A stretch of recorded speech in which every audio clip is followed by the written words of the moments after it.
WACS Channel 29 presents Peninsula District Soccer. The Hampton Crabbers versus the Warwick Raiders.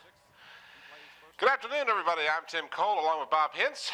Welcome to the new Darling Stadium for today's game between the Hampton Crabbers 2-0 and the Warwick Raiders 0-2-1. Bob, this is our second soccer game, and we just ran up the steps here.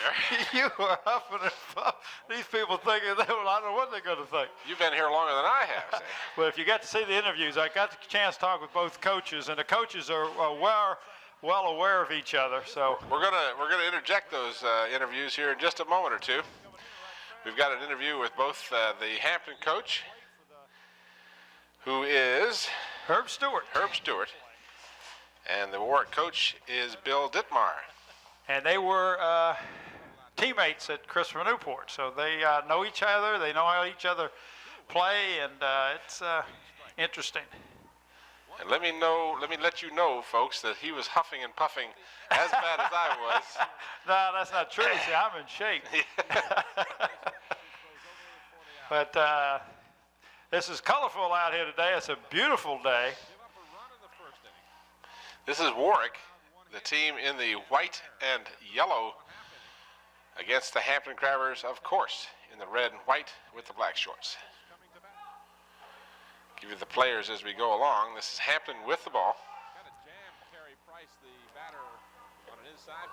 2 40-minute halves in high school soccer.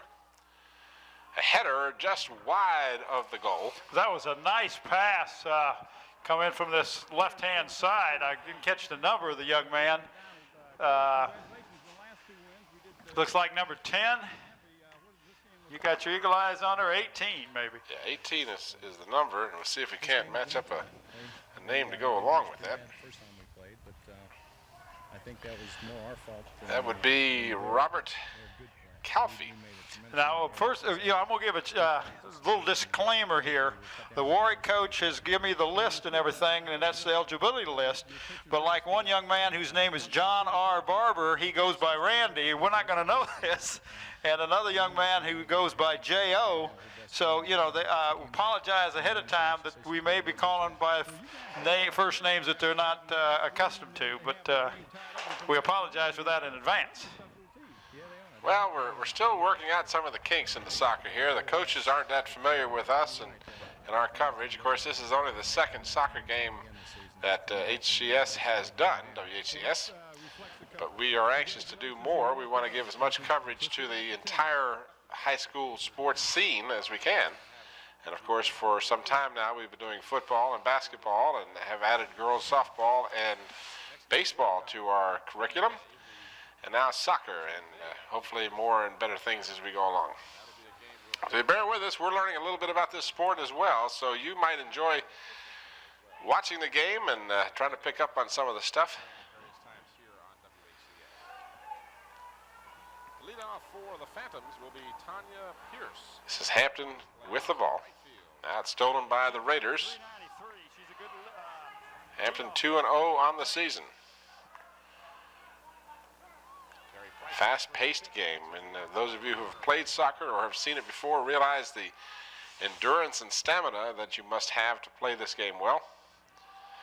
In on goal, and the ball gets away from the Hampton Crabber, and he's unable to control it, and it'll go out of bounds. It'll be a goalie kick for the Warwick Raiders. And we do have the goalies listed there. You can give those, and that's the Warwick goalie.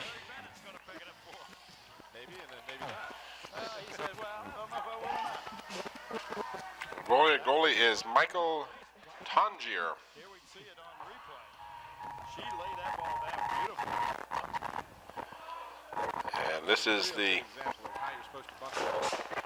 Hampton Crabber goalie. And he is Kyle Moore, J. Kyle Moore. I'm assuming he goes by Kyle. And he kicks the ball well down the field. The Crabbers go on the attack, almost stolen. And now, in fact, the Crabbers do control. The fans like myself out there who may not be totally familiar with those initials. Strike one call. made by the goalie, and Warwick will have it.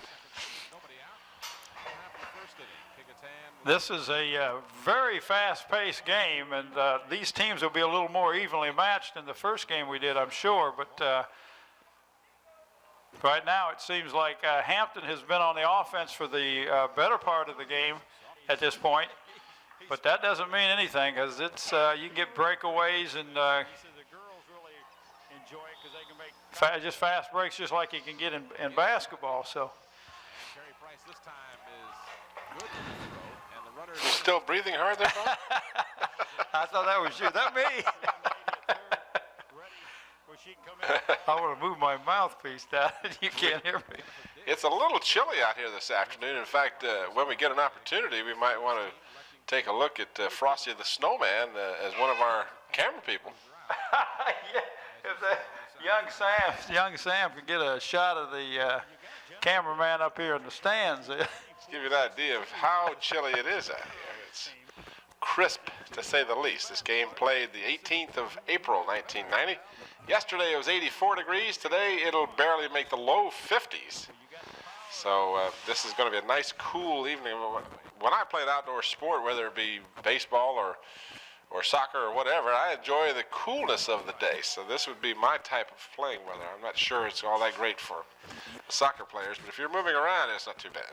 Price seems much more in control today than she was the other day. Just as you say that, she throws it low and outside. Hampton with the free kick. Thompson, the catcher, who we trying to get it over the head of the Warwick players to a Hampton Crabber, unable to do so. Battled for the ball, and they'll say it belongs to Warwick as an infraction is called against the Crabbers. Well, a little push. When you go up to head the ball, you can't push him from the side. Well, you can. You just can't do it if you get caught. Yeah, it's like in basketball, when you go up and shoot, you can't put your hands on a guy's body and give him a little nudge, or you're not supposed to anyway. Because the fielder's choice would be, she made a play. She didn't make a play. Of course, you cannot play the ball with your hand or arm at any time unless you are the goalkeeper. Official score right next to us. I tell you, we're just so fortunate. All right, so the runner on third stays there. That's Tanya Pierce. We'll watch this again. Had the pleasure earlier of watching a game between Kecoughtan and Bethel. And the Kecoughtan Warriors showing that they are very strong in the Peninsula District this season, as they recorded their 5th victory in a row of this young soccer season.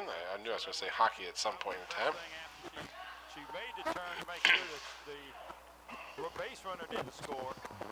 Now Wade's got some things going on. You might send her down. And Kecoughtan, we've seen them. They do have some Crabbers have the ball. Where they will fake the throw or throw it to a shortstop and try to catch the runner coming to third. So we'll see a little strategy. And it goes out of bounds. It'll be a throw in for the Crabbers. Stolen by the Raiders. Sabrina, I told you, was batting .471. She's a catcher. She is an all-around good ball player.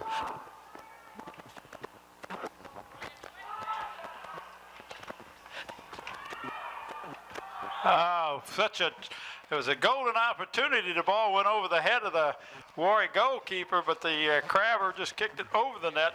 And, of course, that gives the ball to the Raiders. You do what you can to get on. And Wade this is his strategy, is try to bunt them on, and it's working so far. 0-2 the count. One away. Bottom of the first inning. Kecoughtan scored at the top of the first. And that's how we stand. And a swinging strikeout. Hampton on the throw-in. No score. We're just underway from Darling Stadium. The Hampton Crabbers in the red and white with black shorts. The Warwick Raiders, the opponents in this ball game this afternoon. The Warwick team 0-2-1 on the season. Hampton 2-0.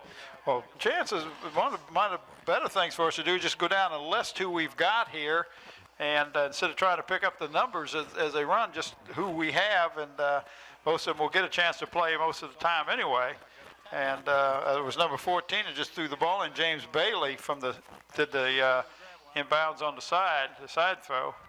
And it's a 2 on the outside corner. So Kerry Price picks the inside corner, then picks the outside corner. Yeah, we've got pretty good crowd for both teams here today. Yeah, this is a battle for first place. There should be a good crowd out here. Price is down the middle, but a little low. First low pitch of the effort. So as you watch the action, I'm going to give you the names and numbers of the different players, and we'll try from time to time to describe the players by number for you. Let's go first of all with the visitors from Warwick High School. Hammer to the shortstop. She feels Defenseman John Barber, number 7. Number 20, Chris Dotson. A forward, Kerry Jones, number 5. Edward Langslow, number 19, a forward. Brandon Peeler, and again, I'm not sure of the pronunciation. If you'll I apologize for the uncertainty of that, but he's number 18. Kevin Perry, number 13, is a forward. Kevin Rudder, number 4. Todd Rudder, number 2. Carl Schultz is number 15. The goalkeeper is Michael Tongier, and Barry Watts is number 16, and Chris Weisinger is number 9. Along with number 10, Robert Ambersley. Number 8 is John Edelblut. Number 12 is Samuel Saunders. Number 11 is Samuel Schindel. And number 6 would be Michael Schultz. Those are the Warwick Raiders for the game this afternoon. And if I'm not mistaken, the young man by the name of Schindel's dad is a Hampton High School teacher and plays on Warwick's team. But I know his dad, I know that he lives over in the Newport News area, so I'm pretty certain about that. All right, and now for the Hampton Crabbers. Thomas Arns, number 15. Number 14, James Bailey. Number 16, Gordon Baralt. Number 18, Robert Calfee. Number 19 would be Brian Check. Number 2 is Scott Herman. Number 6, Richard Higby. Number 10, Xavier Honablu. The goalkeeper is Kyle Moore. Ryan Stefanko, number 8. And there's a name that's synonymous with Hampton. And as That's is James that Bailey. young. Sure, James Bailey. There's a lot of names here that you'll see very familiar to those of you who follow Hampton sports. Timothy Warner is number 9, and Sandy Wooten is number 12. Brett Stefanko, number 5. John Stein, number 11. Reed Baker, number 13. And Chris Madzik is also listed as a goaltender for the Crabbers. Oh, Hampton just had a free kick there, and it was a little bit wide, but it was a nice try. the batter is Blake Roughton, and it was a ball outside. She squares around, fakes the butt. I believe, Bob, and please correct me if I'm wrong, that soccer is a relatively new sport in the Peninsula District as far as all the teams competing. I know. Well, I was talking about earlier in the other broadcast, Kecoughtan was the first team in the district, Peninsula District, to have a soccer team, and they used to play a lot of the private schools just to get some playing time, and that was in 1977. I don't know when all the schools started playing soccer in the Peninsula District, but it's within the last 10 years or less. In the country, which is pretty heady. This one out of play, just barely. So Blake Roughton.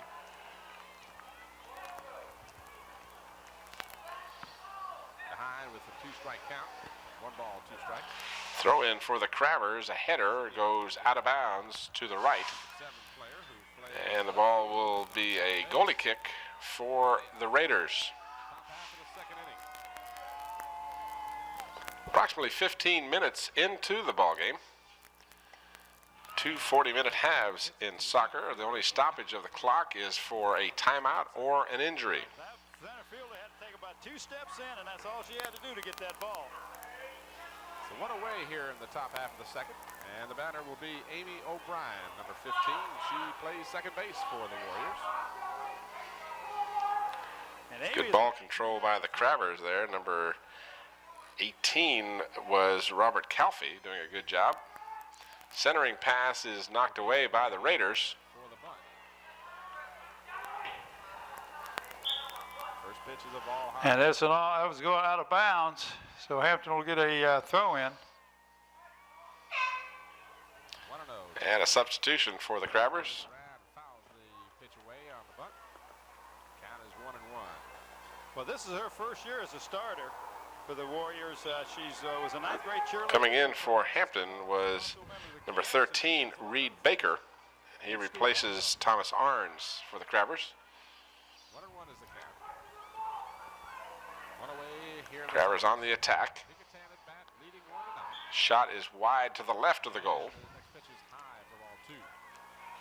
Pickatan trying to avenge their only loss of the season. That was 10-0. You can see the techniques with the feet and how they can control that ball with the feet is, that takes a lot of time and effort and just constant work on fundamentals. But that's a good job on slow motion replay by Joe Lewis down in the van. As you can see, I would have lost my shoes and my pants halfway down the field trying to get that ball away from that guy.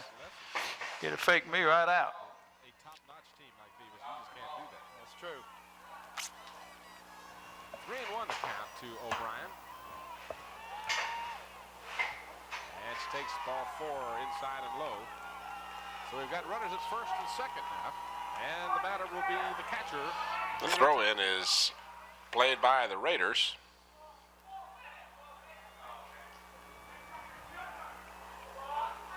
Julie is batting .333.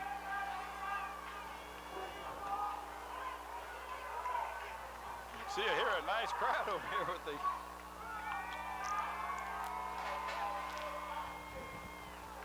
I had mentioned this before, but she also plays the violin. She's going to Brigham Young University next year. And some pretty heavy contact across the way. An infraction called against the Crabbers. They're an aggressive team, but I've also noticed that this Warwick team is no slouch. That they're very aggressive out there also. We're looking at a much better matchup than we had in our earlier game, as we mentioned numerous times. The Bethel team in a game with this Hampton squad last week suffered 7 injuries to players that are unable to play against Kecoughtan, and losing 7, not all necessarily starters, but certainly 7 players from any team in any capacity is going to slow you down. So the Hampton team plays aggressively, as you said, so does Warwick. So I think we're watching a much better matchup than we saw in that other game. At this point, we are scoreless in the first half. You're watching the Hampton Crabbers and the Warwick Raiders. Runners on first and second. AAA High School Soccer here on WHCS. 2 balls and strike. Kecoughtan leading 1-0. Get a chance to watch what I was talking about. Here you see the players. Boom. Pretty good contact. Yes, it was. I want that ball. And they certainly don't have the padding that you would have in a contact sport. There, virtually other than shin pads, is no padding at all available to the players.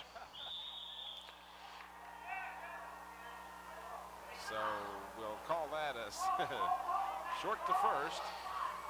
Excuse me, short to second, and that was a real close call. Well, and the reason we made it close is the second, the shortstop. Well, I have to apologize to our crew. I said that the officials were the same, but I believe those are different officials out there, Tim. First, which was not what you want to do in that situation. But they come out, and Richard McDonald is smiling, but that may be a false smile. That was a close call. The action continues. Warwick has not really put much pressure on the Crabbers. Hampton has had the better offensive chances. You see a good job of dribbling by the Crabbers, but it is in fact stolen by Warwick, now regained by Hampton. Bob, of course, known in his basketball coaching. But you'll notice that one thing Warwick does is they constantly will put pressure on whoever has the ball.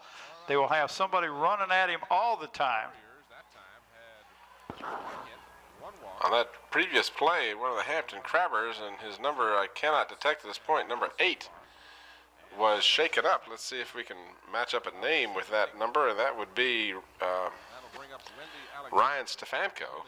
He was shaken up and is still trying to shake it off on the sidelines. He has come up with a injury to his right leg, and now he's laying down on the sidelines trying to shake it off. I don't know whether he got kicked in the leg or what exactly, but he is down. Well, and they're playing one man short because he has not been substituted for. Scorching degrees, although it's not too bad out here. There's a little bit of a breeze, but it is a definite warm afternoon here on the 27th of April, 1990. Tim Cole with Bob Hinson, the down to 29 Play continues as he limps back to the bench. So watching this in the dead of winter, you're watching this on a different channel. And now, with the stoppage of play, he can be substituted for. So I guess the only way they could have stopped the play is to have called a timeout. Yes. And of course, I think you're allowed a very minimum number of timeouts. So I'm sure that Coach Stewart wanted to. Well, I see Coach Stewart is over there talking to the official right now. He's complaining about something over there that went on, and the official says, "Let's get on with the game," as you'll see in all sports. Officials will listen to you for a couple of seconds and then say, "Let's go on. We're not going to change anyway." So.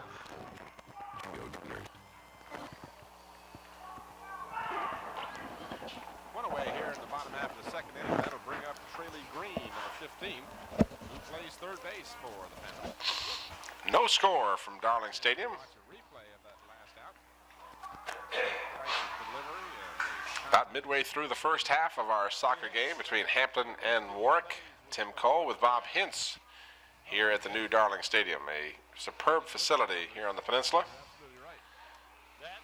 All the final touches have been completed here at Darling, and they'll be all set for the upcoming high school football season in the fall. My roster is a little different than the official scores, but we appreciate Buddy Brown keeping us informed over here. Hampton will have the throw in. Thanks a lot, Bob. No, it's he called it to the Raiders. Take that back.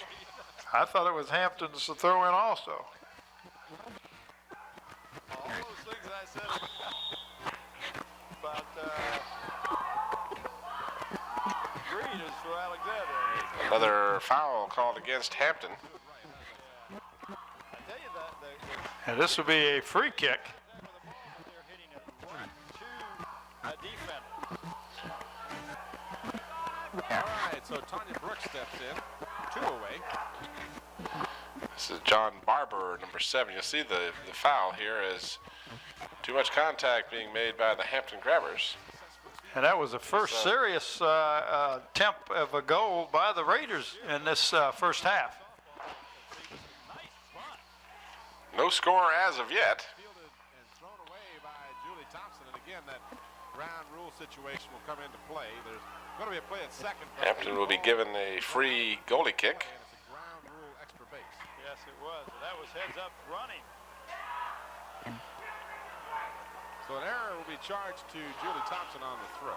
She tells me she is very quick and energetic. Who tells you that? Hampton maintains control. Dr. Sam has shown up here with, he's got his shorts on today too. He and I are both of the same smartness, you know. Well, the only reason I did it because my legs are too ugly. There was a tackle, and you are allowed to tackle as long as you're going for the ball, I guess. You can't indiscriminately run in and knock somebody down. But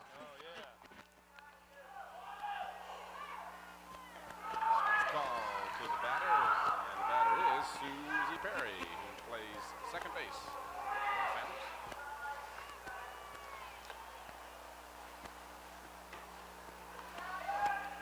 Ball low. Tanya Brooks will try and steal third. She overran the bag, and she is out.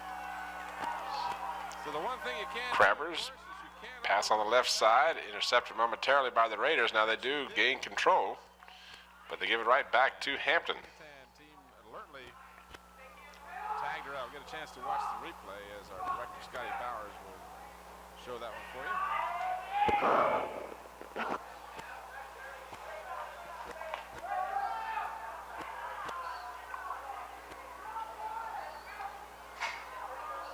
So we've completed 2 innings. And Kickatang holds on. The Hampton do a good job of moving the ball down the court or down the field. But I tell you, the Raiders play a sticky defense. They are all over the man that's got the ball. There's pressure on him all the time.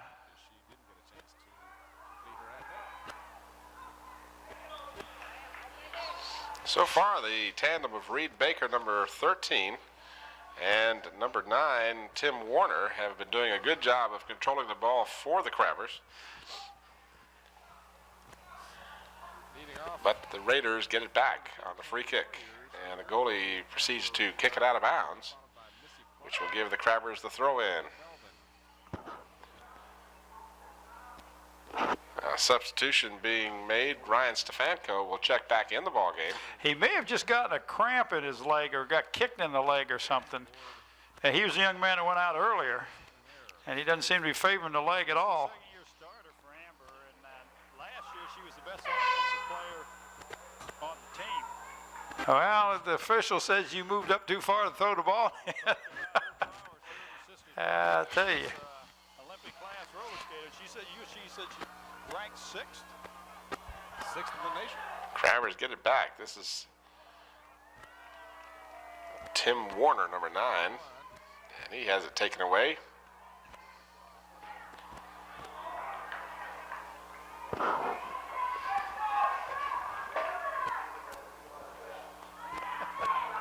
call. 1-1 to Amber Rock.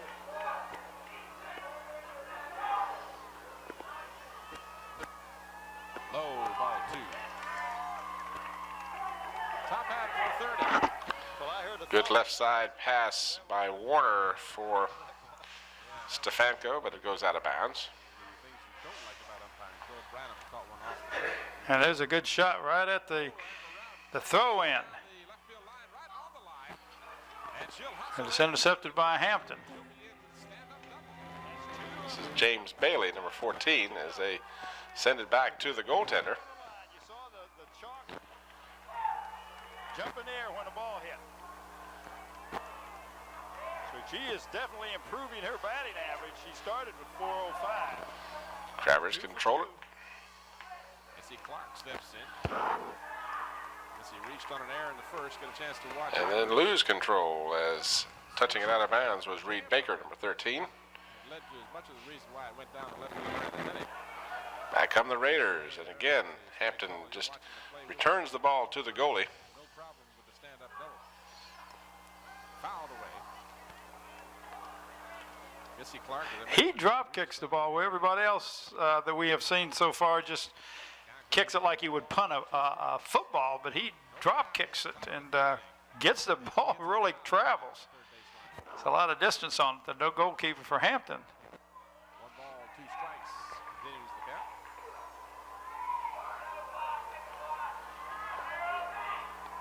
Coach McDowell has his team fired up. They're waiting for their pitch. Ball. And on Goes out of bounds off of the Raiders. the route, rolls down to third, so she's definitely in scoring position with nobody out.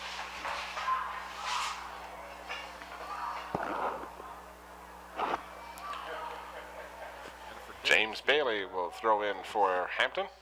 incredible strikeout record, has yet to register a K here in the ballgame in the 3rd inning. Well, sometimes what happens, and you've seen this in baseball also, is that they get stronger as the play continues. Some pitchers get stronger and get better. She looks good. She's getting the ball across this plate. She's got good speed. Warner on the throw-in. Throws it into the center as headed out by the Raiders. 2-2 the count to Missy Clark. Nobody out. In the dirt, ball 3. So the count runs full on Clark. Back come the Warwick Raiders. On third. Stolen by Hampton. I don't think we got a chance. When we do get an opportunity, Bob, we might want to explain a couple of the things we were questioning about the rules as far as the substitution rules and so forth. That's a chance we get. And the ball forward to Missy Clark, and it's high and outside. It's a tripping on the Raider that time. That was the first, I picked that up. I haven't picked up many things.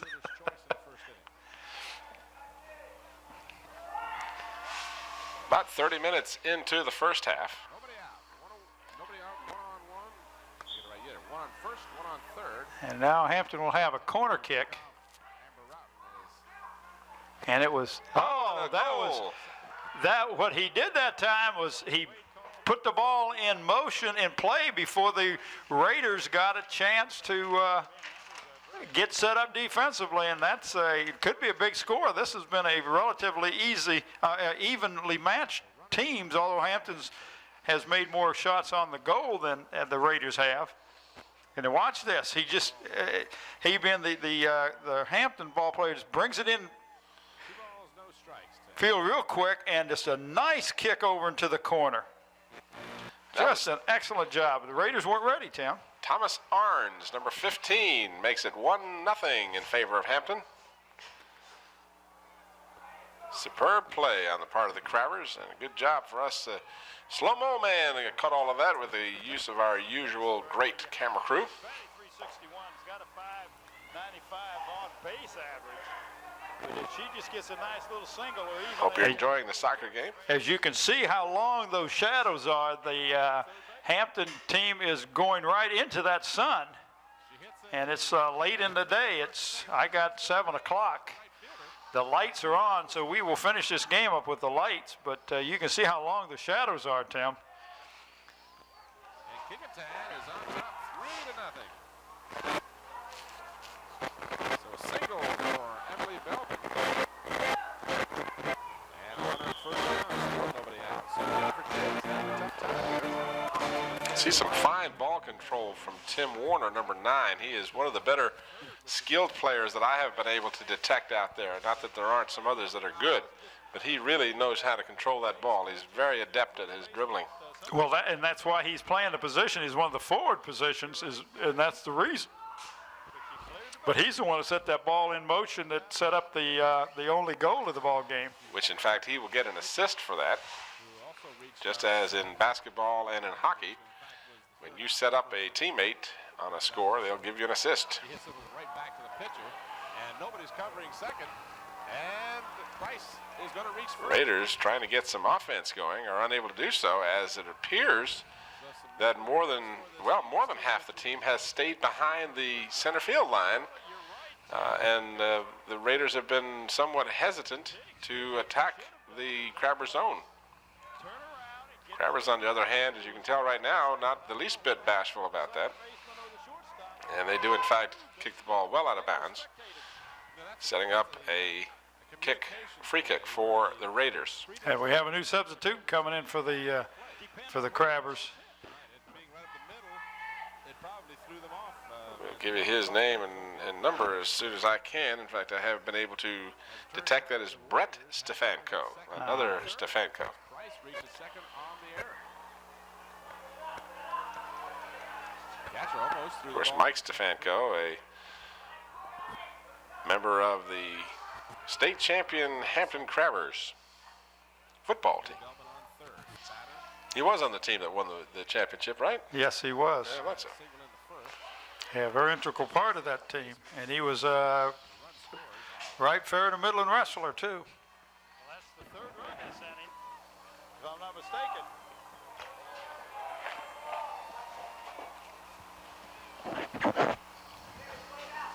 Here is the other run. Long pass upfield is played by the Raiders, and then they just kick it out of bounds. A runner at third base. Again, the throw-in will be coming from Warner. He throws it into the center area, batted up in the air by the goalie. Ball is still up for grabs, and Warner then boots it wide of the goal out of bounds.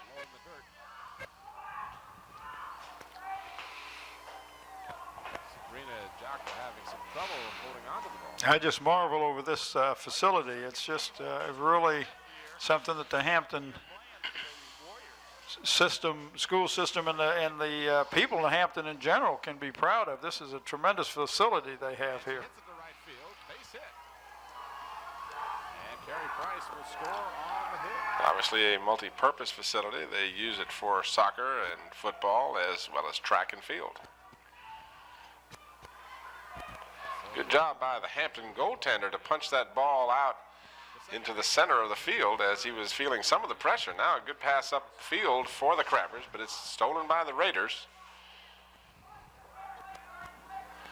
And then a tackle, illegal play, I should add, on Ryan Stefanko will give the ball to the Crabbers for the free kick as he was knocked down on his way towards the Warwick goal. Ball is just lifted a little too high. The obvious effort is to get the ball up so one of the Crabbers could run underneath it and either head it or kick it towards the goal, and that time it ended up a little too strong and the goaltender played it. Ryan takes strike 2. And Blake Robinson advances. Robert Calfee, number 18, dribbled momentarily for the Crabbers, and now it's booted by James Bailey back to the goaltender. That is Chris Maddox, or Madzik. 0-2 the count to the We apologize for our lack of familiarity with the players. We unfortunately were only given the rosters just shortly before game time. hit to the second baseman. She charges the ball, gets it over to first, and she's safe at first.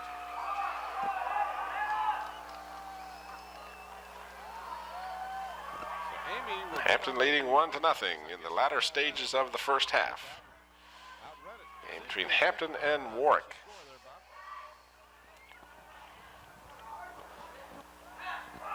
It was hit. Hit. Okay.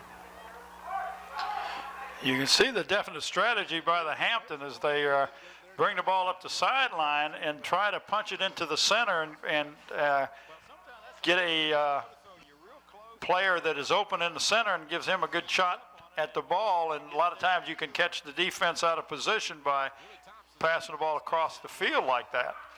But Hampton stays on the attack.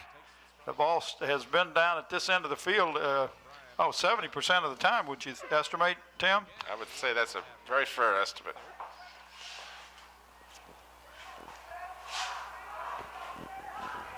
Warriors with 4 runs across here in the third inning. They lead 5-0.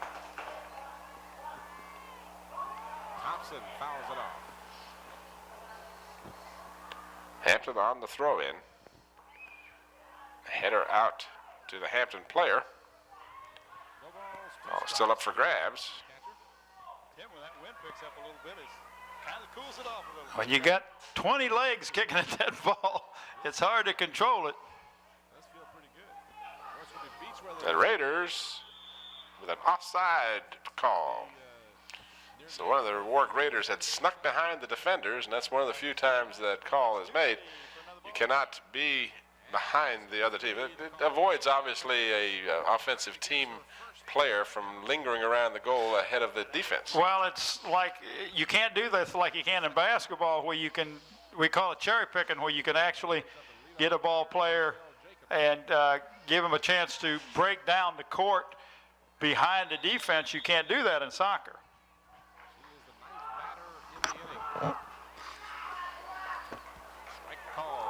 Ball goes over to the Warwick Raiders on the infraction. A little too aggressive on the defense for Hampton. And then the Raiders promptly kick the ball out of bounds. 1-1. Two-way here in the top of the third.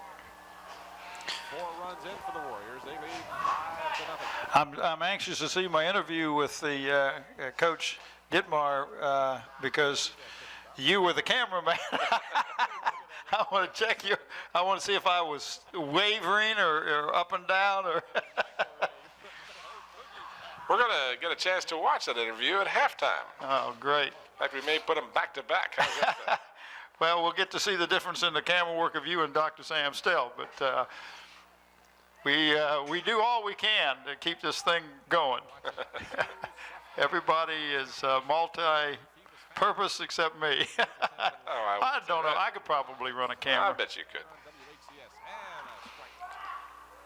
Well, that was right down the tube. So the count runs full. Got a Warwick player shaken up, and I'm not sure if that was the reason for the stoppage. Yes, it was. He's coming off the field on this side, and the substitute is coming on. As you can see, the young man running in. He got kicked, and the young man is on the side. You can see there's a good shot. He's in a little bit of pain, and he's waving to our camera, man. He's okay. Young Sammy's doing a good job down there.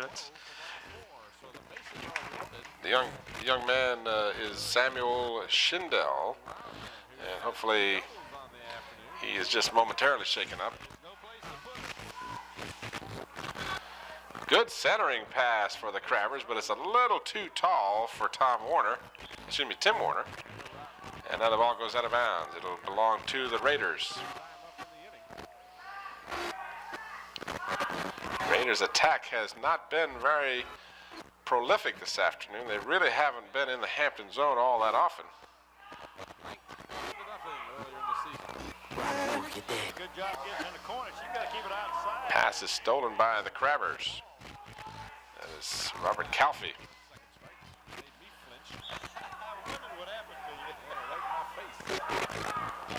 And here we have another corner kick. This is what Hampton scored on earlier in this half. This time the corner kick will be taken by Bailey. He's going to try to curve that ball in. You can see the Raiders have 1, 2, 3, 4, 5, 6, 7, 8, and 8 people right in front of the goal and 2 others on the side. So they've got it well defended. They've got all 11 players down there. It looked like a bit of a mix-up between the 2 Hampton players as they were moving in to play the ball. And just as they did so, the ball went between the 2 of them. And it's halftime. And it's halftime. That's right. We have come to our halftime of the game, and at halftime, the Hampton Crabbers on the goal by Thomas Arns lead 1-0 over the Warwick Raiders.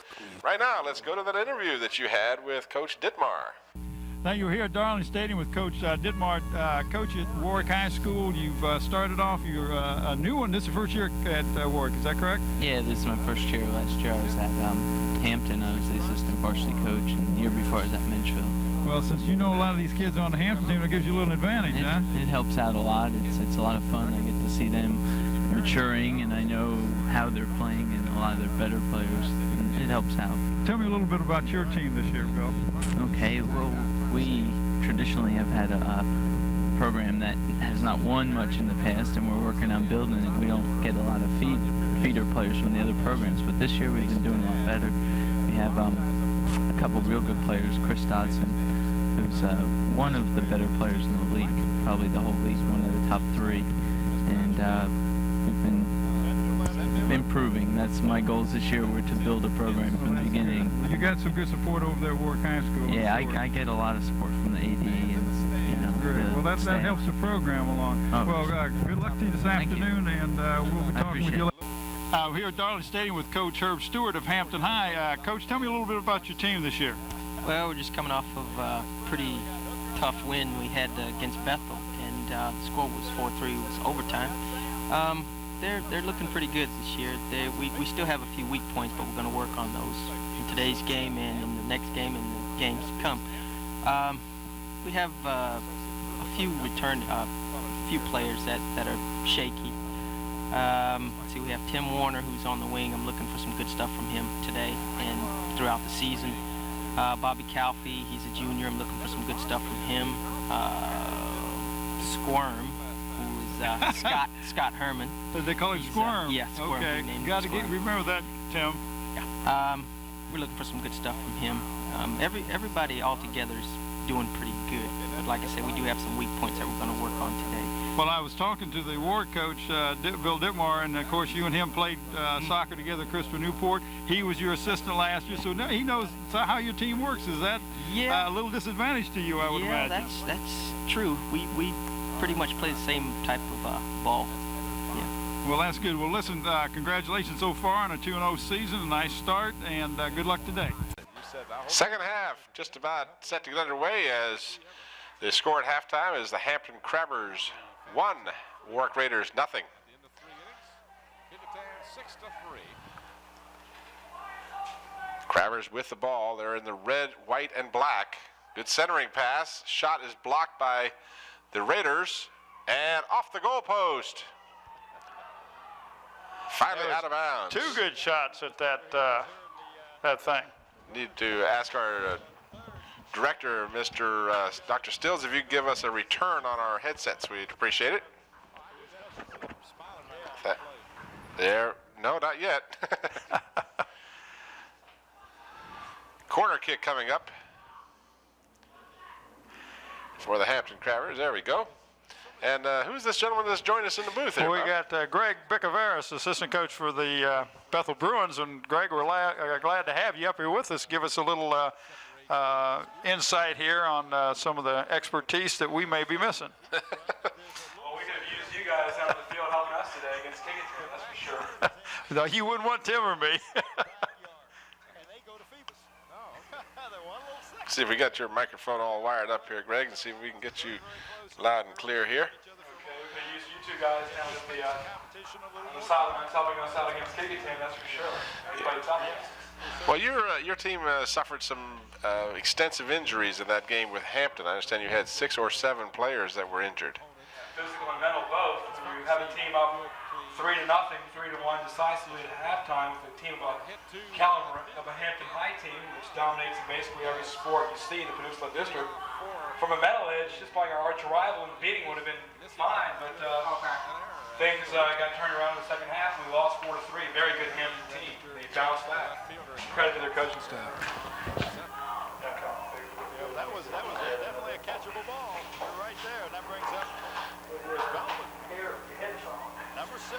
I'm sorry. Yeah. Having a bit of a problem with your mic here. They're picking you up, Greg, but not as clear as they might. So we're going to see if we can get you a different apparatus here, and we'll continue. We'd like to get a little more information from you as we go along here, because, of course, this is the first attempt by WHES to do some soccer, and we certainly enjoyed the effort of doing the Bethel-Kickingham game. Unfortunately for the Bruins, they were outmanned severely, and Kickingham being one of the better teams on the peninsula to begin with, it's tough when you lose that many players. So your team did a valiant job of trying, but they were outmanned all the way. This game much closer than we had anticipated that it might be, according to comments from yourself. And again, you got a goal scorer? Okay, I was reaching for your mic here and missed the score. But I guarantee you one of our slow-mo specials will be forthcoming here. We get a chance to watch it again as the Hampton Crabbers have gone up 2-0 now. And as I say that, I hope we do in fact have that on replay. And a run will score, and a 2-base hit will be called. There will be a ground rule double awarded to every. So the Warwick Raiders, as you had mentioned to us at halftime, Warwick is a young team that really does not have the firepower of the Hampton Crabbers caliber, and they have done well to hang close, but now they are behind by the score of 2-0. And we've got you a new headset here. I think I'm alive, that's for sure. There you go. I'm sorry, I was looking away. Did you happen to see who scored the goal for the Crabbers that time? I didn't get a chance to see it either, but I know for a fact that Hampton is a second half team, and they showed that against us, scoring 3 goals and beating us 4-3 last week in double overtime. Playing against our arch rival, the Crabbers, and we lost to them, but they're already ahead 2-0, and don't be surprised they win 4-5 today. Hampton leading 2-0. First half goal by Thomas Arns. And the second half goal here, we hopefully will be able to replay it for you. In the meantime, we continue the action. Okay. Well, one of those things happens every now and then. We didn't have that one for you, but we do know that Hampton is on top by 2-0. Greg, to the best of your knowledge, how long has soccer been a competitive sport with the entire Peninsula District? We know Kecoughtan was one of the inaugural teams to play soccer on the peninsula. Well, we're starting to follow under their footsteps. That means the entire Peninsula District. You look at Menchville, what a great job Sam Kashab is doing there. He challenged Kecoughtan last year, lost to him 2-1. And they're looking to be very tough this year. They say they might be able to beat Kecoughtan. And they've already beaten Denby 5-1 earlier this year. They beat us 3-2 in the Fort Eustis tournament. We'll get another chance at them in a couple of weeks. But it's Kecoughtan normally in the early 1980s and then everybody else. And we are trying to get rid of the everybody else stigma and trying to play competitive with them. I've been impressed with a couple of players out here this afternoon, and one of them that has impressed me the most with his ability to control the ball is Tim Warner, number 9 of Hampton. Has he been a thorn in Bethel's side in the previous games, or is he just having a particularly good afternoon today? I think he's a good all-around athlete as he's showing today. You know, people don't seem to realize this is Darling Stadium. This is 100 yards, the same 100 yards that the football players playing on it. And it's tough, you know. It's not like you have 30 guys out there, 45 guys out there. These guys have 15, 20 players, and that's it. And when you have players coming off the bench, and as you look at both benches, Hampton has only got like 6 or 7 other guys, and Warwick has 1 or 2. So these guys have stamina, and they're playing better. But the guys that gave Bethel trouble were Herman and Stefanko and Calfee. Of course, Stefanko is a well-known Hampton Crabber name. Mike Stefanko, we mentioned earlier, on the championship high school football team for Hampton. A couple of extra Stefankos here. I see we have Brett Stefanko along with Ryan Stefanko this afternoon. They just keep on coming. Well, Hampton has got some tradition. I don't know if you're picking me up or not. They gave me a new mic. Maybe Sam will let you know if it was coming in from down in the booth or not, in the truck. No, I'm afraid you're not, Bob. And that does not mean you can go home. Warwick is like 1 or 2 years away. They're a very young team. They don't have a lot of depth. We beat them earlier 4-1 at the Fort Eustis tournament, and hopefully we can beat them again when this show airs. Beat them April the 20th. And the Warwick's a competitive team. They get the most out of their talent. That's all a coach can ask for. And right now we're 0-2, and we're not taking them lightly at all. We're not taking anybody lightly. Let me ask you, Greg, how many games are on a regular schedule approximately for each of these soccer teams? Well, we're like a Peninsula District. It's like the football schedule. We play all 8 teams in the Peninsula District. We played 2 non-district games, and then we happened to be invited to the Fort Eustis tournament this year. And we played 2 games there. So by the time the end of the season is going to run around, we played our 8 district games. We played Pocosin and York, that's 10. We'll play 12 games. So 12 to 14 games. I guess with Kecoughtan, they'll play the more games, the more they advance. Well, that was my next question, is what type of postseason tournament system is set up for the soccer? It's a lot like football was before the 6A and the 5A rule was. The team that wins the district goes to the regionals and advances, like, the Hampton teams or the Bethel teams of the late 70s and early 80s. Well, there's only one team go on, Greg? This year, but there's been an appointment set for next year where possibly the top 4 teams will compete, and maybe 2 teams will go in 1991. I remember talking to Coach Lindsay over at Kecoughtan, and he says the cream of the soccer is really over at the Beach District. Oh, yeah. They have just tremendous teams over there. Is that correct? That's for sure. We played Cox, who beat Kecoughtan 3 or 4 years ago. We played them back in early March at the Fort Eustis tournament in Newport News, and we had them at 0-0 at halftime. And then Cox, being the team they are, a very competitive and very experienced team, they came back and beat us 3-1. But that was a good sense that we did have a very good team, and we showed we had Hampton, but we lost. And the bottom line is, you look at the end of the season, when you see the losses, it doesn't matter how bad you got beat, or there's still losses, and it hurts. We've only won 1 game, and that's the team you're watching now is Warwick. And that doesn't count because that was in the Fort Eustis tournament. Okay.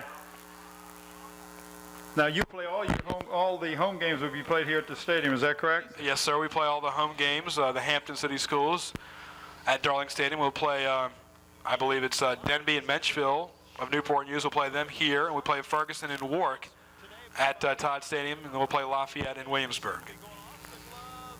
Is the the pick of the district, is that the Kickingham team? Is Oh, that? yeah. And he, I talked to Coach Lindsay, and he said he lost quite a few players, but he's got quite a few coming back. You take a look at that replay right there that our producer, Dr. Still, just showed you. It shows you how aggressive these Hampton players are underneath the goal, and they just showed it right there. Excellent young man on this Hampton team.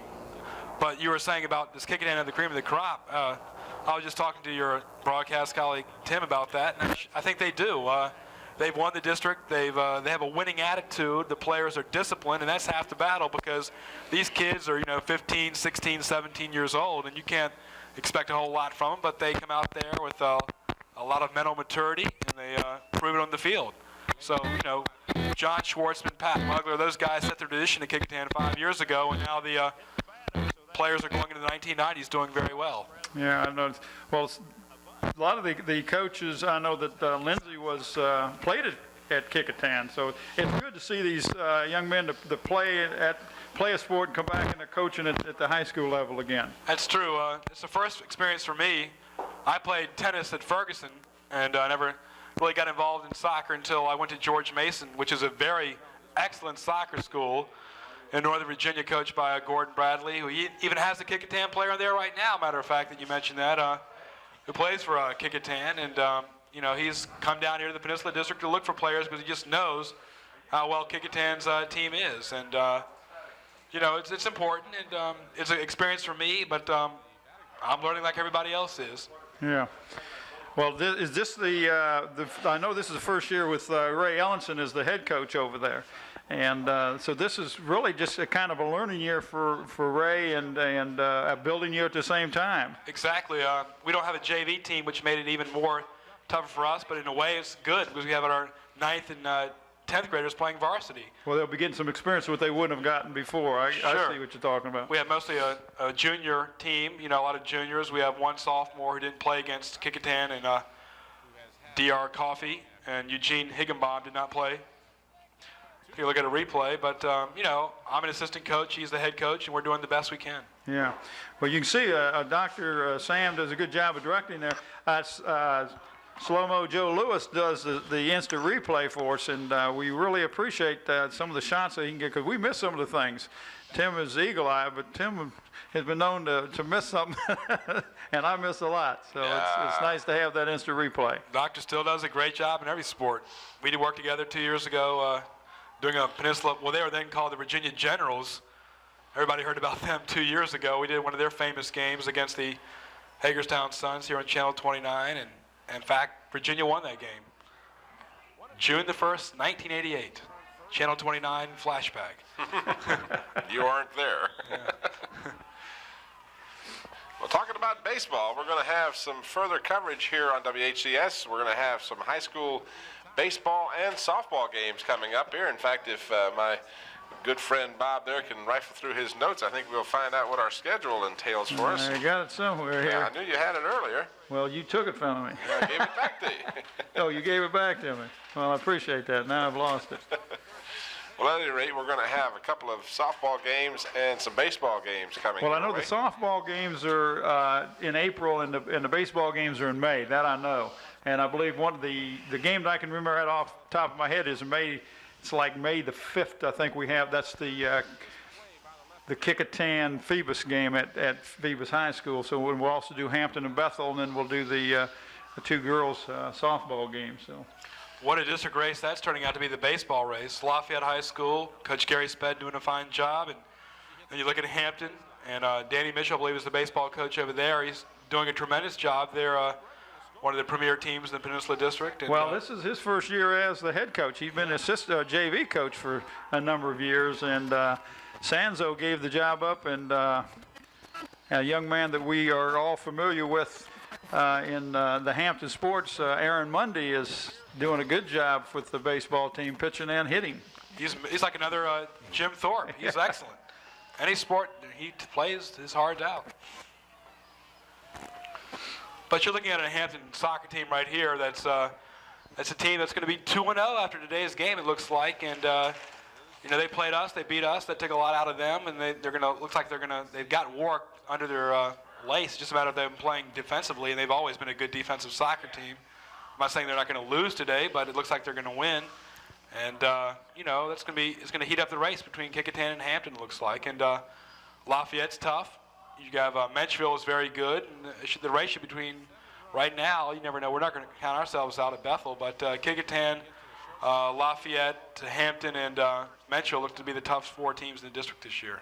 I know Wade was wondering if there was ever going to get out of that inning. If you just tuned in, you're watching the Warwick Raiders tangling with the Hampton Crabbers here at Darling Stadium. Hampton led 1-0 at halftime. They have a 2-0 lead now as we are short of halfway through the second half.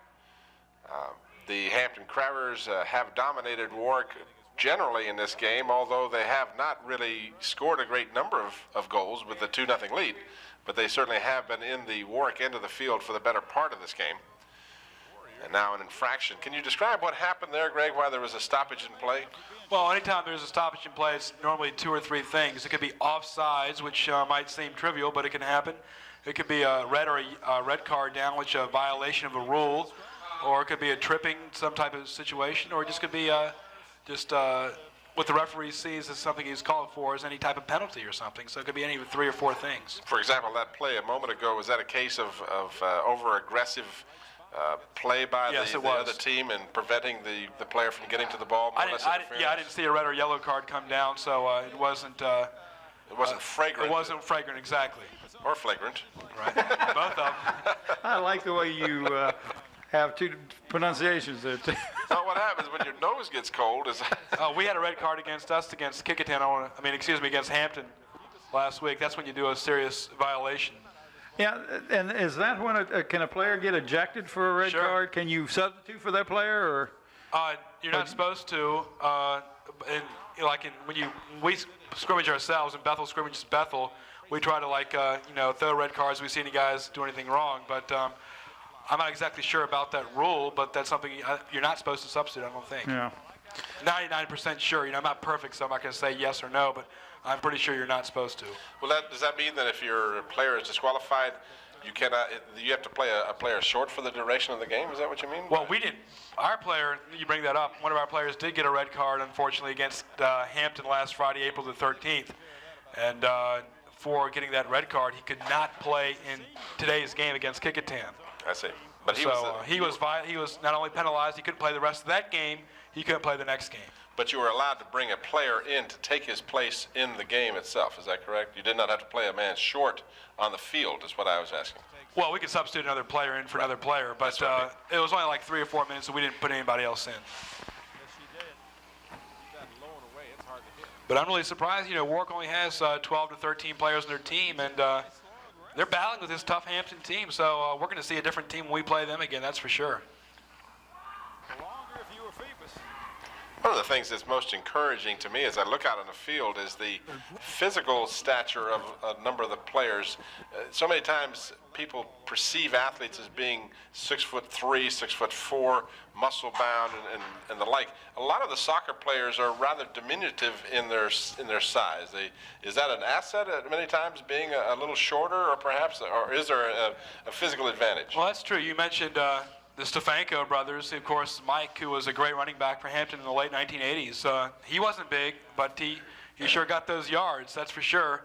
And of course, his family out here playing, looks like his whole family's out here playing soccer for Hampton, and those guys aren't that big either. But in any sport, we have a couple guys at Bethel that play football, some play basketball, and some play soccer. We have 3 sport players, and I think the kids today in general aren't as big as the guys in the late 1970s were, when you saw the Booby Clarks and the Lance Jacksons, the Desmond Hollimans of Hampton. Those guys looked like professional players back then. I'm not saying the guys aren't that big now, but it just seems like they're about a couple inches shorter. But that can be debated too with Creighton Intermediates at our school and guys like that. It just depends on each year. It's a different type of person coming out for each sport.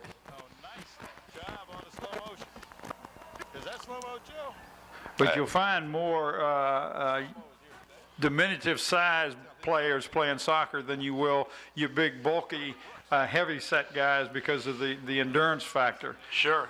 These guys could easily run track too. I mean, these guys are showing how not only they had to think constantly out in the soccer field, which is different from, like, let's say a sport like, well, some of these kids, they swim and dive too, but these kids constantly have to focus where the ball is at all times. But there's some players that play back, like the goalie doesn't have to worry about the ball until it gets close to him. So he has a chance of reading the team pretty well. But he can see what's going on through the whole field. Does the goalie sometimes give out information to let people know what's going on because he can see the whole field? Sure, he's like the coach on the field, in my opinion. And we're blessed to have two good goalies in Josh Gwynn and John Mort. Josh Gwynn doing a tremendous job against Hampton last week. I believe he had 13 saves. And every time I look at Hampton, I'm a little biased because I know we could have beaten them, but we let it slip away, and those type of losses can haunt you at the end of the season. And we thought with our players being healthy 110%, we could have challenged Kickingham as this game airs, the show airs, but it didn't turn out that way. And Kickingham played better than us, and they had what it took to win, and they got a tradition over there, and all the credit goes to Coach Lindsay and his staff. Is it a separate tournament involving the private schools? Like Hampton Roads Academy, for example, is a name that is synonymous with soccer on the peninsula as far as quality play is concerned. Do they have a totally different tournament? That's the Tidewater Conference of Independent Schools. You mentioned the private schools. Walsingham has the best soccer team around in AA soccer. I mean, those guys in Williamsburg, first of all, they put a lot of emphasis in soccer. And, of course, soccer, as we approach a new decade, the 1990s, is probably the most recognized world sport with the Americas, with the World Cup coming up this summer, as you see another goal scored right there. Nice goal kick just over the outreached hands of the goalie. That I'm sure he didn't expect it to come in, but that was a nice kick, Tim. Did you see who put that in there? I'm almost certain I did, but I can't say for sure, and I don't want to slight the guy who did. I believe it was very possibly Warner. He's the one that's being congratulated by his teammates, and I'm going to, until I'm told otherwise, I'm going to assume that's who it was. Well, I don't know who's going to tell you different. Well, we might have that one on slow. Yeah, slow-mo's got that on replay, but that was a nice kick. He curved that in right into the upper far corner, and it was just over the outstretched arms of the goalie. I mean, he had that as far in the corner as one could have it, because it looked like it was going over the net and just dropped into that corner. And unfortunately, our director tells us that we don't have that one either. So. Well, that goal came from the corner and went like about 20 yards out, just ricocheted on in. It was just a credit to Hampton. Yeah,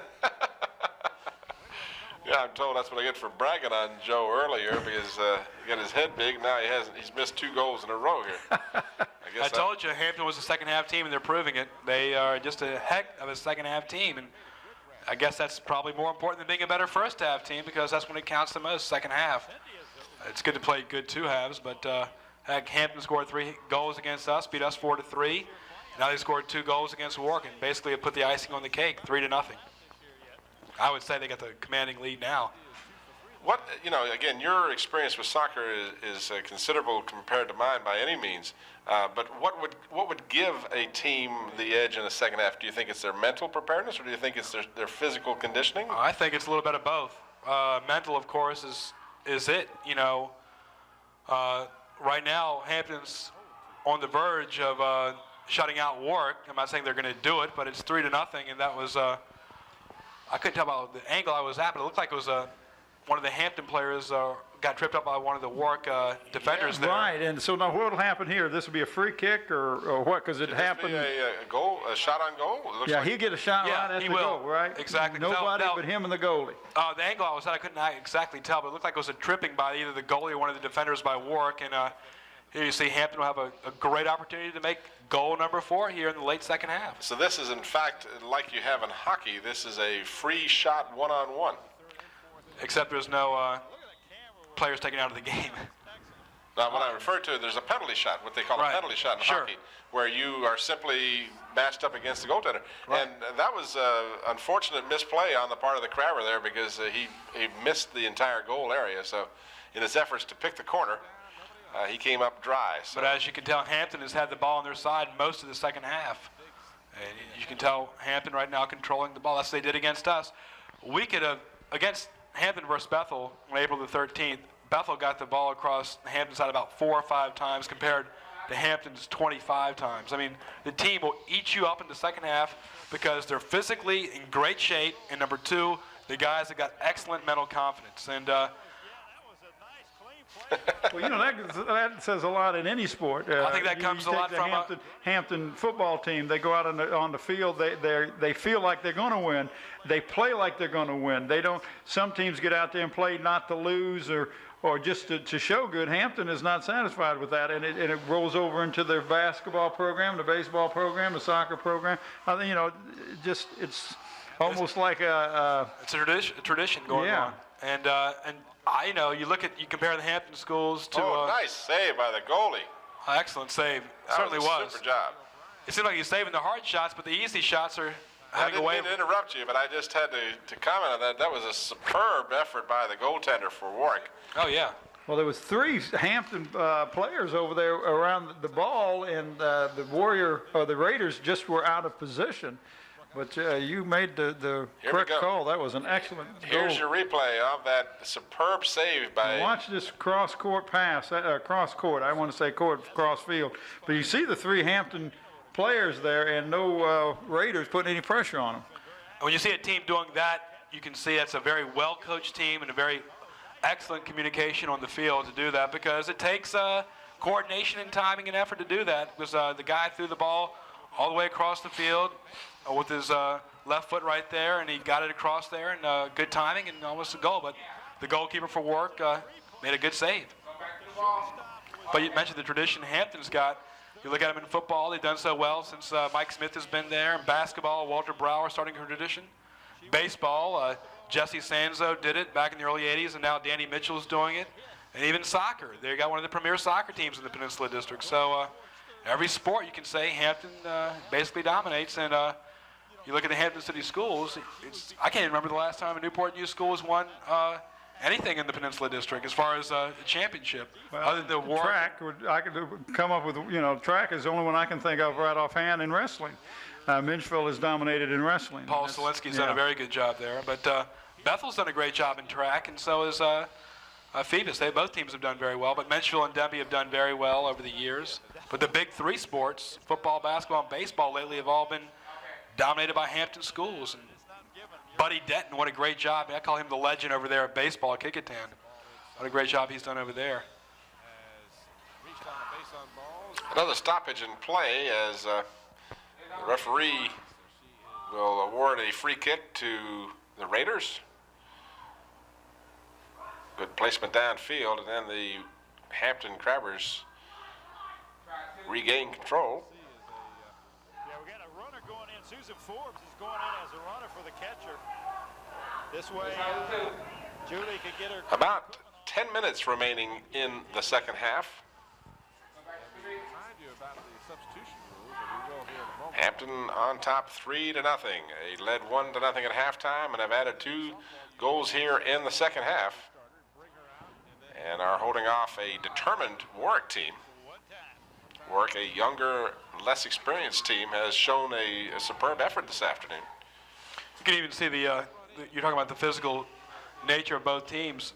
Even looking at the Warwick and Hampton team, the Warwick players are a lot more bigger and physical than the Warwick guys are, and that does make a difference as far as stamina.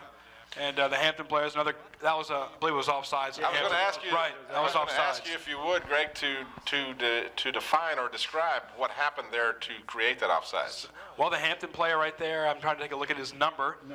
Number 9 for the that's Tim Crabbers. Yeah, Tim Warner. Tim Warner, who's Mr. Everything on Hampton's team, just stepped too far offsides, and that happened to us in one game, and we have scored a goal, and I was upset about that during the Menchville game, which is a Fort Eustis conference tournament game that was. And when the player steps offside, simply means that play is erased, and we go back. Explain what offsides is. That's what I was trying to get you to do. Was here you see the replay of exactly what happened here. He's blocked off the screen. Warner is already across that line, and thus creates the offsides. He went across before he was allowed to go across, and it sounds kind of dumb right there, but you're only allowed to go at a certain time when the ball is at a certain place. Because right now, Warner could not go all the way towards the Warwick goal either, or the goal. I mean, the goalie could go anywhere he wants to, but certain players are allotted their certain position, and they're not allowed to go past that position only when the ball is within a proximity where they can, of course, can get it. Now, had he stayed behind that line and the ball preceded him, or at least if he preceded a defender preceded him, as long as there was a defender between him and the goaltender, then that wouldn't have been offside. Right. Just noticing what a beautiful place this is here at Darlingston. What a great job Mr. Malloy has done here. Of course, both stands going to be psyched up for football season. And Hampton's going to have another very good team, of course. You can bet that. And Phoebus is going to be doing well. I just think the Peninsula District, as my recollection comes to me, certainly the Hampton City schools are all going to be strong next season. Oh, they're all. This should be the year of the Hampton. It should be like, well, here we go, another goal. And he fell down right there, but that could have been, he might have been offsides right there too, but he is very hurt. I'm trying to find out who that player is. Looked to me like there certainly could have been an infraction call there, as he was. I think there is an infraction call. Tripping, looked like a tripping There was right a there, tripping call. But he's talking about the Peninsula District and. Looks like number 15 for Hampton. Yeah, Tom Orange. And in the football, we have a new coach in the Peninsula District. Bob Schmidt's going to be out at Denby High School. Yep. Very good friend of mine. Been at York High Schools. Had a tremendous program at York, and he's a graduate of Kickingham High. So we're getting back in. Two new coaches. The new coach at Lafayette too. Melvin Jones stepped down last winter, and you'll have two new faces in the Peninsula District this year. Well, plus Gloucester coming in the Peninsula District. So. And of course, Mr. Jacob at Medgeville only 1 year, so you got a lot of new faces in 1990. Should be an exciting year. I'm looking forward to the season. If somebody told me right now, make a prediction, I'd say Hampton #1.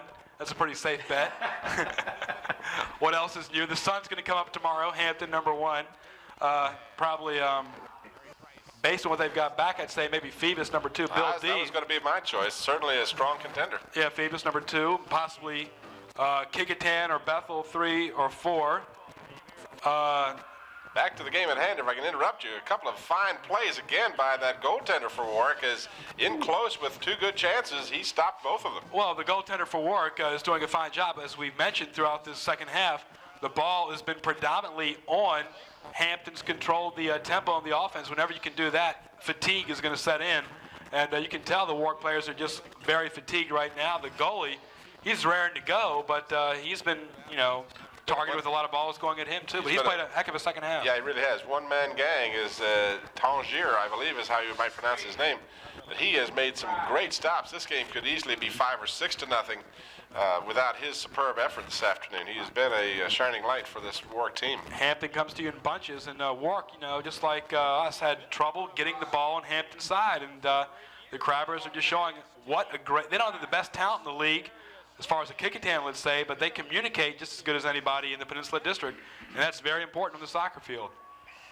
It's unfortunate that in the game with Kickingham, your school was playing without 6 key players, or certainly 6 contributing players, and it would have been interesting to see how they might have fared against a Hampton or a Kickingham with those players intact. But actually, I was hoping we could have played Warwick today and Kickingham on April the 20th, but it turned out we play. Our schedule was tough. The first 2 games happened to be 2 of the favorites to win the district in Hampton and Kickingham. And it's the way the ball bounces. Next time, hopefully next year, we'll have those guys. Most of them are all juniors and sophomores, so maybe we'll get the revenge on Kickingham next year. But Kickingham had an undefeated JV team, so it just continues to grow and grow as the dominant team of soccer over the years has been the Warriors. She had it right. She just didn't have anybody to throw to. And she probably going to chase the runner down, but she, as you said correctly, was concerned about the lead runner trying to get her. And nobody seemed to understand that the ball goes out of bounds. It'll be a throw-in for the Raiders with approximately 5 minutes remaining here in the second half. Hampton leading 3-0. And now an infraction. Again, could you possibly pick up what happened on that? Right there, it looked like one of the Warwick players was tripping one of the Hampton guys. It's very tough at this angle. What happened way on the corner over there looked like by the Hampton sidelines. But it seems like the brakes are just not falling on Warwick's side no matter what they do. They had the ball down there. within proximity to score a goal, but another mental mistake. And that can happen when you're playing a tough team like Hampton. And of course, Warwick does not have the depth of a Hampton or a Kickingham, and that's going to show. As goal number 4 just came in. Yeah, what a nice pass over to the left side.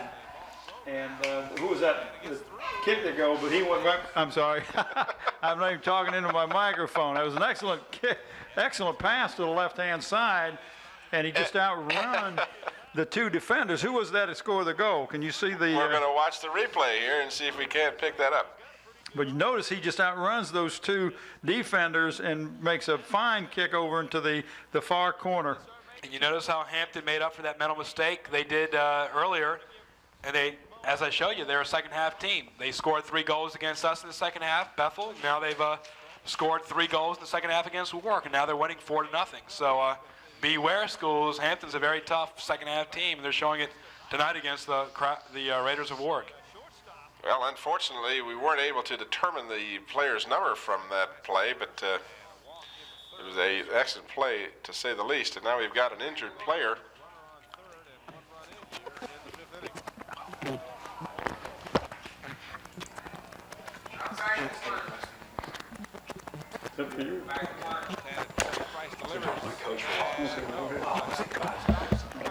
Well, listen, Greg, we want to thank you for stopping by and sharing your expertise in the Peninsula District Soccer.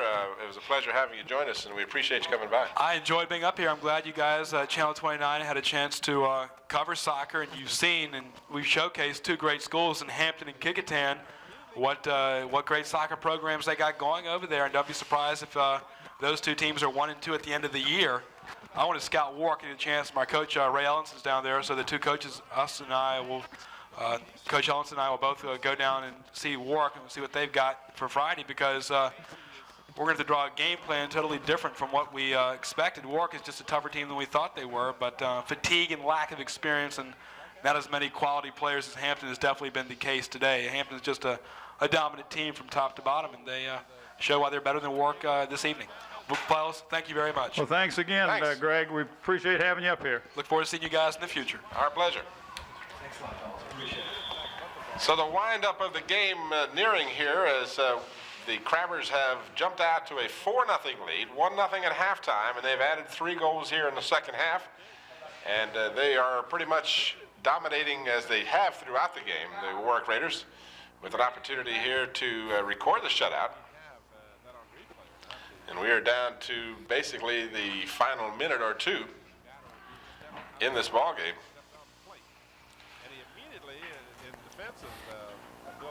Hampton Crabbers,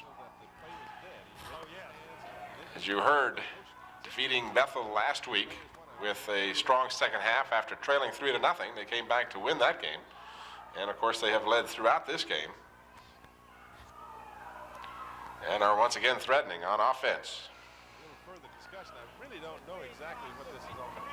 Warner's shot is high over the goal,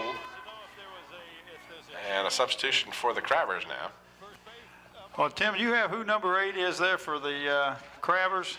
I believe that's the one that scored that goal. Well, that's Ryan Stefanko. I believe he's the one, because he on that side of the field over there. I just couldn't pick up his numbers earlier, but as you can see on your screen, the jerseys are very faint and very difficult for us to pick up the numbers, and we apologize for not being able to. Only when you're real close up, personal, can you really make out the numbers, especially on the Warwick team. That shot will give you a good view of it, but when you're 50 yards up in the booth there, it's a little tough. And your eyesight is failing. Hey, wait a minute. I'll tune up my eyesight for the football season. I'll be ready. Talking about football and the crispness of the day, Greg was talking about his picks for the top choices next season. I think it's going to be a race between all 4 of the Hampton City schools. I think Hampton will be extremely strong. I think Phoebus will be a force as long as they're healthy, and Thomas Bailey is the quarterback. He's going to be a definite force, as this young athlete is a prime candidate to lead Phoebus. And of course, Kickingham, and a goal, no, off the post. And our goal is scored. And you can see with that one, he's got his hands up. Pick him up real quick before he gets away from us. And that looks like Stefanko. That is, in fact, Stefanko. That's Ryan Stefanko, number 8. And he got that one. That one we are sure of. That is Stefanko. And here you can see the replay of that. And it was just a good job getting it over. And the first shot at goal looks like it was going right in. This one is off the post. And then finally the follow-up on the rebound by Ryan Stefanko. And the Crabbers now lead 5-0.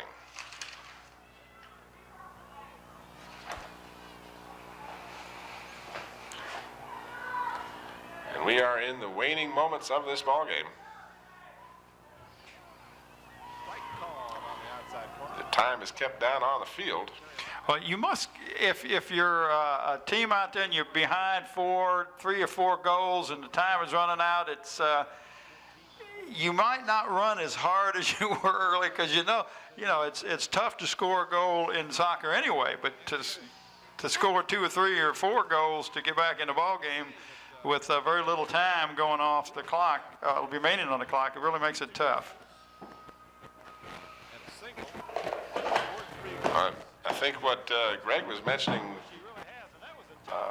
while we were talking is that this is a sport for runners. You have to have a runner's stamina, a long distance runner's stamina, because unlike American football, where you have stoppages in play, and you certainly have to be in excellent condition to play any of these sports. But in soccer, there just isn't a stoppage. You're constantly running up and down the field. There's no timeouts. There's no 30 seconds between plays. And that may be all she wrote. And that does look like the end of the ball game. So that's going to be the final score. The Hampton Crabbers are going to be victorious as they hold off a strong effort by Warwick, a Warwick team that is young and inexperienced and not nearly as physically manned as the Hampton Crabbers are, but they held Hampton to 1 first half goal, and unfortunately, as they were worn down in the second half, Hampton went away with a 5-0 victory. Your final comments on our inaugural coverage of soccer, Bob? Well, I think we're very fortunate in having 2 of the top teams in the district on camera today, the Kecoughtan Warriors and the Hampton Crabbers. It's nice to have some good recognition from the Hampton schools. I've enjoyed it. It was a real enlightening experience for me. We appreciate Greg Beccavera stopping by and giving us some expertise, and I've enjoyed it. Our camera people do an excellent job, even if they put a blanket over their head. Especially if they put a blanket over their head. Well, that's going to do it. The final score, again, the Hampton Crabbers shutting out the Warwick Raiders 5-0. For Bob Hinch and the entire crew, this is Tim Cole. Thanks for watching. Good night, everybody.